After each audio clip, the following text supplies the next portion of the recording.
Hello అండి. Welcome back to my channel. అందరూ subscribe చేసుకోండి. చూడ్డం అయితే వేలల్లో చూస్తున్నారు గానీ సబ్స్క్రైబ్ చేసుకోవట్లేదు. సబ్స్క్రైబ్ చేసుకోండి. ఈరోజు సీరియల్‌లో కార్తీక్, నేనైతే దీపని పెళ్లి చేసుకున్నాను. ఇప్పుడు నీ అనుమానం ఏంటి?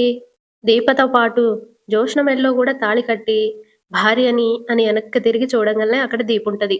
సీరియస్‌గా చూస్తూ కన్నీళ్లు పెట్టుకుంటది. కాంచన ఇంకా శ్రీధర్, ఏమైందిరా? అలా బ్రేకులేసినట్టే ఆగిపోయినావు అని అడుగుతారు. కార్తీక్ దీప వైపు చూడడం చూసి వీళ్ళిద్దరూ దీపం చూస్తారు. కామైపోతారు ఇద్దరు. దీప సీరియస్‌గా లోపలికెళ్ళిపోతది. దీప, అది మా అమ్మ అని అంటూ ఉంటే పట్టించుకోకుండా వెళ్ళిపోతది. కార్తీక్ నెత్తి పట్టుకుంటాడు.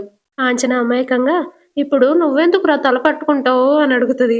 వెంటనే కార్తీక్ చిరాగ్గా, ఏం చేయాలో తెలియక, నీకొచ్చిన కల గురించి ఇప్పుడు పంచాయతీ పెట్టడం అవసరమా అనగానే కాంచన, తప్పంతా నాదేలేరా, ఇంకెప్పుడు చెప్పనులే హా అనుకుంటూ లోపలికెళ్ళిపోతది.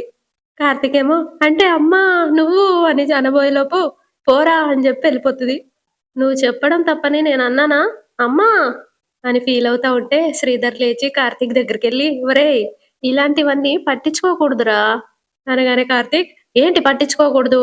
అసలే జోష్న చేస్తున్న పనులకి మా ఆవిడ ఇబ్బంది పడుతుంది. దానికి తోడు నేను జోష్న మెడలో తాళి కట్టినట్టు మా అమ్మకి కళ్ళొస్తే మా ఆవిడ ఏమనుకుంటుంది అనగానే శ్రీధర్, "ఉమ్, ఉమ్, చాలా అనుకోనే ఉంటది. అందుకే కంటతడి పెట్టుకొని వెళ్ళిపోయింది. జనరల్‌గా తల్లి, భార్య ఒకే ఇంట్లో ఉండి కాపురం చేస్తున్న మగాళ్ళకి ఇది అలవాటే. వాళ్ళు ఎందుకు కలుగుతారో తెలియదు. మనదే తప్పు లేకపోయినా సారీ మనమే చెప్పాలి. హ! లేదంటే మన మీద లేనిపోని అనుమానాలు పెరుగుతాయి. నా భార్యేమి నన్ను అనుమానించదులే అని కార్తీక్ అంటాడు. అయితే మరీ మంచిది. కాళ్ళు కాదు, చేతులు పట్టుకుంటే సరిపోతుంది అని శ్రీధర్ అంటా ఉంటే కార్తీక్ కోపంగా, పిల్లల్ని పాడు చేసేది పెద్దోళ్లే మాస్టారు అని అంటా ఉంటే శ్రీధర్, అక్కడ గంగా నది పొంగి పొర్లిపోతూ ఉంటుంది. వెళ్ళి ఆనకట్ట కట్టు అనగానే కార్తీక్, నువ్వు నాకొక సహాయం చేయి మాస్టారు అని అడుగుతాడు. ఏంట్రా అది అని శ్రీధర్ అంటా ఉంటే, మా ఇంటికి ఎప్పుడు పడితే అప్పుడు రాకు మాస్టారు. ఎక్కడైనా మొగుడు పిల్లల మధ్య గొడవలు అత్తగారుల వల్లే జరుగుతాయి. ఇక్కడ మామగారి వల్ల జరుగుతుంది. ఛీ అని చెప్పి వెళ్ళిపోతాడు. వెనకాల శ్రీధర్, ఎంత మాట అన్నవురా? ఈరోజు ఈ గొడవ ఏంటో తేల్చే వెళ్తాను అని కూర్చొని దీప ఇచ్చిన టీ తాగుతా ఉంటాడు. దీపేమో ఇంటి వెనకాలెళ్ళి బాధపడుతూ ఉంటది. జోష్న అన్న మాటలు గుర్తుకు తెచ్చుకుంటూ, బావ చేత నా మెడలో తాళి కట్టించుకోకపోతే నా పేరు జోష్నే కాదు అని అంటదిగా, అది గుర్తుకు తెచ్చుకుంటూ కార్తీక్ అంటాడుగా, దీపతో పాటు జోష్న మెడలో కూడా తాళి కట్టి భార్యని అని అంటాడుగా, అది గుర్తుకు తెచ్చుకుంటూ ఏడుస్తా ఉంటది. కార్తీక్ వెళ్ళి దీపం చూసి, గంగా నది భారీగానే పారుతుంది. మనం ఈ మీటర్లో డీల్ చేశామంటే ఆనకట్ట వేయడం కష్టం. దీపా అనుకుంటూ దీప దగ్గరికి వెళ్తాడు. దీప భుజం మీద చేయేసి, ఆ కన్నీళ్ళేంటి అని అంటాడు.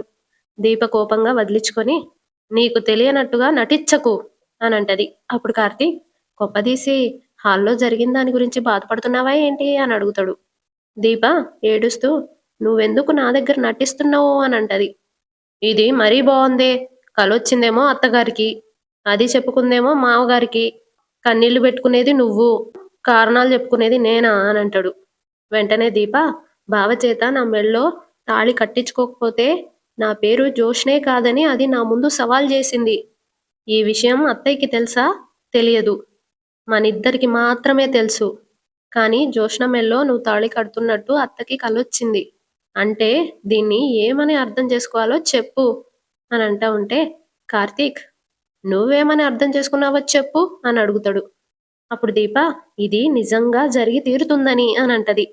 వెంటనే కార్తీక్, అవ్వా, ఇలాంటి మాటలు మాట్లాడేది నువ్వేనా అనగానే దీప, అవును, నేనే మాట్లాడుతున్నాను. ఎవరైనా వింటే నవ్వుతారు అని కార్తీక్ అంటాడు. ఎవరు వినకూడదనే పక్కకొచ్చి ఏడ్చుకుంటున్నాను అని అంటది. అప్పుడు కార్తీక్, అదన్న మాటకి మా అమ్మ కలకి సంబంధమే లేదు అని అంటాడు. అప్పుడు నువ్వు సంబంధం లేదని చెప్పాలి గాని జోష్న మెడలో తాళి కడతాను అని చెప్పకూడదు కదా అని దీప అంటది. నేను కడతాను అనలేదు, కడతానా అన్నాను అనగానే దీప, అత్తయ్య కోరికలు కలలు నిజమవుతాయి బావా అని అంటది. ఏది ఎగ్జాంపుల్గా ఒకటి చెప్పు అని కార్తీక్ అడుగుతాడు. మన పెళ్ళి అత్తయ్య కోరిక బావా, నీ పెళ్ళి అత్తయ్య కల అని అంటూ ఉంటే కార్తీక్, ఇదిగో నువ్వు ఇలా మాటలు జోడించి అనవసరమైన సంబంధాలు కలపాలని చూడకు. ఆ జోష్న అసలే వంటికన్ను రాక్షసి. దాన్నెవడైనా పెళ్లి చేసుకుంటాడా? అయినా సరే ఈ భూమంతా గాలించి ఎవడ్నో ఒకడిని పట్టుకొని దానికి పెళ్లి చేస్తాను అనగానే దీప అదేదో నువ్వే అయ్యేలా ఉన్నావు అని అంటది. వెంటనే కార్తీక్ నీకు నా మీద అనుమానం ఏంటే తల్లి అని అడుగుతాడు. మనమేమీ చెప్పకుండానే అత్తయ్యకి అలాంటి కల రావడం ఏంటి బావా? నువ్వు ఇలాంటి కలలన్నీ నమ్మి నా మీద లేనిపోని అనుమానాలు పెట్టుకోకు దీపా. ఎందుకంటే నిజం కంటే ఊహ భయంకరమైంది. నిజాలు మనుషుల్ని ఏం చేస్తాయో తెలియదు గాని ఊహలు మాత్రం ప్రశాంతాన్ని పోగొడతాయి, ప్రాణాలు తీస్తాయి అని అంటా ఉంటే దీపా నాది ఊహ కాదు బావా, భయం. సరే దీపా, ఈ కల సంగతి కాసేపు పక్కన పెట్టు. రాత్రి నువ్వేమన్నావు? జోష్న బాధకి అర్థం ఉందన్నావా లేదా అనగానే దీప అర్థం ఉంది అన్నాను, కానీ నిన్నెళ్ళి తాళి కట్టమని అన్నానా అని అంటా ఉంటే కార్తీక్ మన గదిలో మాటలే గోడల్లో నుండి వెళ్ళి మా అమ్మ కల్లోకి వచ్చాయి అని అంటాడు. అంటే తప్పంతా నాదే అంటావా అని దీప అంటా ఉంటే కార్తీక్ మెల్లగా తనలో తాను నీతో కష్టమైన తల్లి అని అనుకుంటాడు. ఏంటన్నావు అని దీప సీరియస్గా అంటా ఉంటే ఆ మహాతల్లి జోష్న మన జీవితాల్లోకి అడుగుపెట్టి నీకు నాకు లేనిపోయిన గొడవల్ని పెడుతుంది అనగానే దీప సీరియస్గా ఈసారి మళ్ళీ దాని నోటి నుండి నిన్ను పెళ్లి చేసుకుంటాను అనే మాట రానివ్వు, చాలా పెద్ద గొడవ అవుతుంది అని అంటది.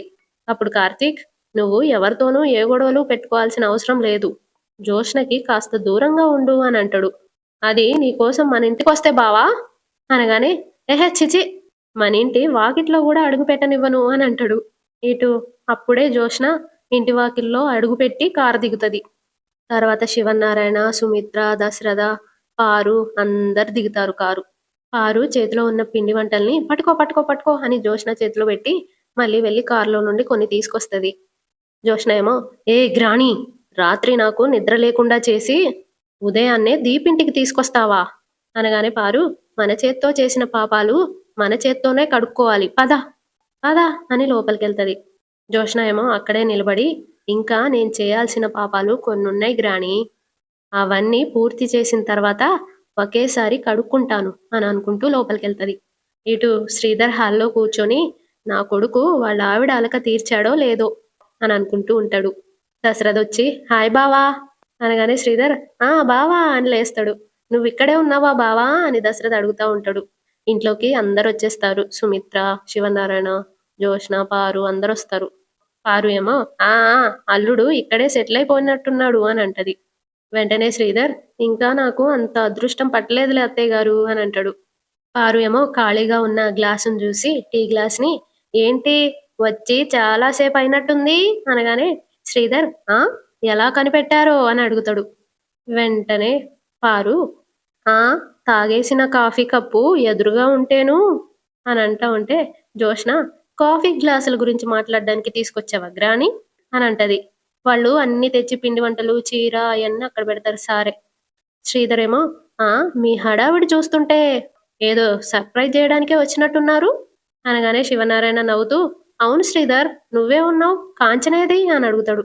అప్పుడు శ్రీధర్ కాంచనా నీకోసం ఎవరొచ్చారో చూడు అని పిలుస్తాడు.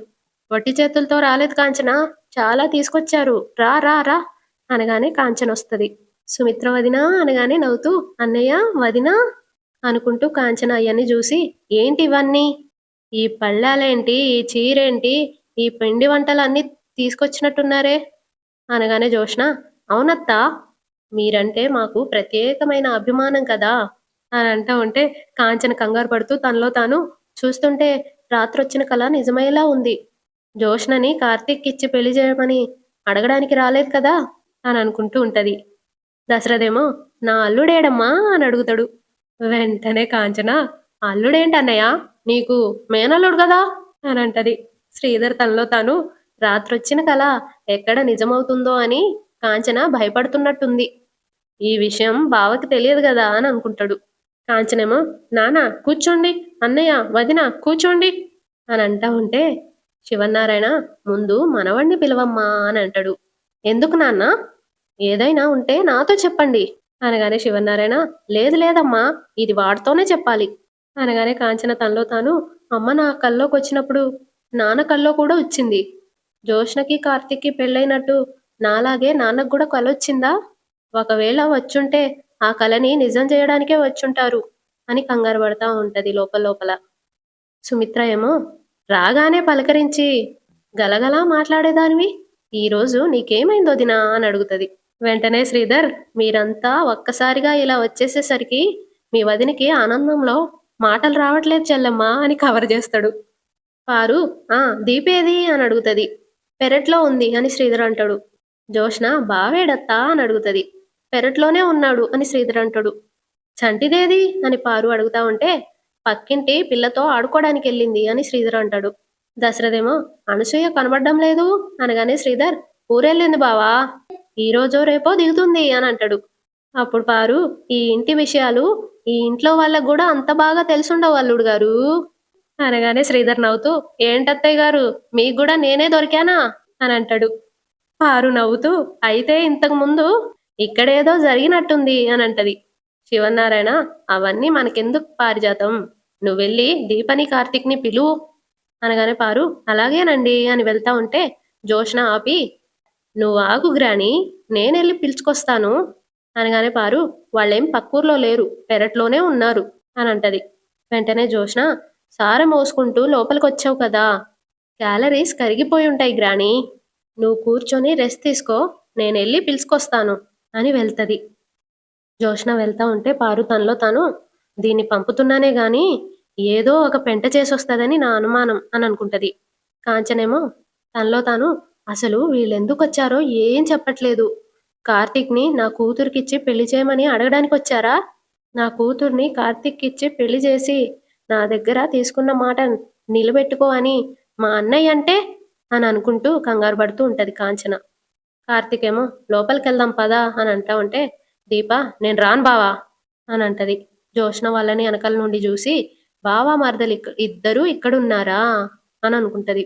కార్తీక్ ఏమో దీపతో హాల్లో జరిగిన దాని గురించి నువ్వు బాధపడుతున్నావని మా అమ్మా నాన్న అనుకుంటున్నారు అనగానే దీప జోష్న మెల్లో నువ్వు తాళి కట్టినట్టు అత్తయ్యకి తెల్లవారుజామున కలొచ్చింది అని చెప్తుంటే బాధపడకుండా ఎలా ఉంటాను నేను వేరేగా అయితే ఎలా ఉంటానో తెలియదు గాని నీ భార్యగా ఈ మాట తీసుకోవడం చాలా కష్టంగా ఉంది బావా అని అంటా ఉంటే ఇదంతా జోష్న వినేస్తది. నేను ఇక్కడికి ఏ రకంగా బాధ పెడదామా అనుకుంటూ వచ్చాను అనుకోకుండా అవకాశం నువ్వే ఇచ్చావు ఇప్పుడు నీతో ఆడుకుంటాను చూడు అని అనుకుంటది. ఇక్కడ దీప ఏమో జోష్న మీద నాకు చాలా కోపం వస్తుంది అని అంటా ఉంటే ఇక్కడ జోష్న ఏమో ఆ కోపాన్ని కాసేపు అలాగే ఉంచు దాంతో నాకు చాలా పనుంది అనుకుంటూ లోపలికెళ్తది. ఇక్కడ హాల్లో పారు ఇది ఇంకా వీళ్ళని తీసుకురాలేదేంటి అని అనుకుంటూ జోష్న రాగానే నువ్వే వచ్చావు వాళ్ళేరే అని అంటా ఉంటే జోష్న పెరట్లో వాళ్ళు లేరు గ్రాని అని అంటది. అప్పుడు శ్రీధర్ మీరు రావడానికంటే ముందే వెళ్ళారు కదా అని అంటాడు. బావకి ఫోన్ చేసి ఎక్కడున్నారో కనుక్కుంటాను మావయ్య మీరేం మాట్లాడకండి సరదాగా బావని ఆట పట్టిద్దాం అని అంటా ఉంటే కాంచన సీరియస్గా వాడితో నీ కాటలేంటే అనగానే జోష్న నా బావ నా ఇష్టం అని ఫోన్ చేస్తుంది. కాంచనేమో తనలో తాను వీళ్ళు ఖచ్చితంగా పెళ్లి సంబంధం గురించి మాట్లాడడానికే వచ్చుంటారు అని అనుకుంటూ ఉంటది. ఇక్కడ కార్తీక్ ఏమో దీపాతో నేను ఇంతలా చెప్పినా నువ్వు మళ్ళీ మొదటికొస్తున్నావేంటి అని బుజ్జగిస్తా ఉంటే కార్తీక్కి ఫోన్ వస్తుంది. ఎవరు జోష్నానా అని దీప అనగానే కార్తీక్ చిరాగా జోష్న అయితే అయి ఉండదులే అని ఫోన్ తీస్తాడు జేబులోది. చూస్తే జోష్నే ఫోన్ చేస్తుంది. దీప వైపు చూస్తాడు. ఎవరు అని సీరియస్గా అంటది. జోష్నే అని కార్తీక్ అంటాడు. అదే అయి ఉంటదని అనుకున్నాను డ్యూటీకి టైం అవుతుంది కదా నువ్వు కంటికి కనిపించకపోయేసరికి ప్రాణం ఉండబట్టలేక ఫోన్ చేసి ఉంటుంది అంటా ఉంటే కార్తీక్ ఏమో నువ్వు ఇలా కొత్తగా మాట్లాడుకో అని అంటాడు. దీపేమో సీరియస్గా ఈ రోజు అత్తయ్యకి వచ్చిన కలే రేపు నీకు వస్తుంది అని అంటది. కార్తీక్ ఏమో నీ కలలకు ఒక దండం తల్లి ముందు ఈ ఫోన్ మాట్లాడు నువ్వు అనగానే దీప మాట్లాడుకో అని అంటది. అప్పుడు కార్తీక్ ఎందుకు ఫోన్ చేసిందో మనకు తెలియదు కదా స్పీకర్ ఆన్ చేసి మాట్లాడతాను అని ఫోన్ లిఫ్ట్ చేస్తాడు. జోష్న హాయ్ బావా అనగానే కార్తీక్ గుడ్ మార్నింగ్ పెద్ద మేడం గారు అని అంటాడు. ఎక్కడున్నావు బావా అనగానే దీప ఫోన్ లాక్కొని సీరియస్గా ఎక్కడుంటే నీకెందుకు అనగానే హాల్లో ఉన్న వాళ్ళందరూ షాక్ అవుతారు. దీపేమో ఇంకా డ్యూటీకి అరగంట టైం ఉంది వస్తాం కదా ఫోన్ చేసి ఎక్కడున్నావు అని అడగాలా అని సీరియస్గా అంటా ఉంటే ఇక్కడ హాల్లో శివనారాయణ, దశరథ, సుమిత్ర, పారు వీళ్ళంతా దీపిలా మాట్లాడుతుందేంటి అని షాక్ అవుతారు. జోష్న ఏమో అది కాదు దీపా, నేను మీ ఇంటికి అనగానే దీప మా ఇంటికేం రానవసరం లేదు అనగానే జోష్న మీ అత్తయ్య నాకు మేనత్త అని అంటది. అప్పుడు దీప అయితే ఏంటి, నీకు నచ్చినప్పుడు ఫోన్ చేసి నీకు నచ్చినట్టు మాట్లాడొచ్చు అనుకుంటున్నావా అని అంటా ఉంటే ఇక్కడ అందరూ షాక్ అవుతారు. సుమిత్ర ఏమో తనలో తాను దీపేంటి అలా మాట్లాడుతుంది అని అనుకుంటది. పారు ఏమో ఇది నా మనవరాలు పరుదీసేలా ఉంది అని అనుకుంటూ ఉంటది. దీప సీరియస్గా అడుగుతుంటే మాట్లాడవేంటి, నోరు పడిపోయిందా అని అంటా ఉంటే జోష్న అమాయకంగా ఇప్పుడు నేనేమన్నానని దీప అనగానే దీప అవన్నీ నాకు తెలియదు, డ్యూటీ టైంలో తప్ప మామూలు టైంలో నువ్వు ఫోన్ చేశావు అంటే ఊరుకొని చెప్తన్నా. కార్తీక్ ఏమో దీప ఆగు అన్నట్టు సైగ చేస్తాడు. మరీ బుద్ధి లేనట్టుగా తయారైంది బావా అనగానే సుమిత్ర సీరియస్గా ఫేస్ పెడుతుంది. జోష్న సుమిత్రను చూస్తూ తనలో తాను మనమేం జరగాలని కోరుకున్నామో అదే జరిగింది అని అనుకుంటూ ఉంటది. పారు ఏమో జోష్నని సీరియస్గా చూస్తూ తనలో తాను వసి జోష్న కొంపలు అంటించావు కదే అని అనుకుంటది. ఇక్కడ దీపేమో మేమేమి డ్యూటీకి రాకుండానే ఇంటి దగ్గరే ఉండిపోతాము అనుకోకు, వస్తాం అని సీరియస్గా అంటది. పారు వెళ్ళి జోష్న దగ్గర ఫోన్ గుంజుకొని అమ్మ దీపా అనగానే ఇక్కడ కార్తీక్ పారు లైన్లోకి వచ్చిందేంటి అని దీపతో అంటాడు. దీపేమో షాక్ అయ్యి కార్తీక్ ని చూస్తూ ఉంటది.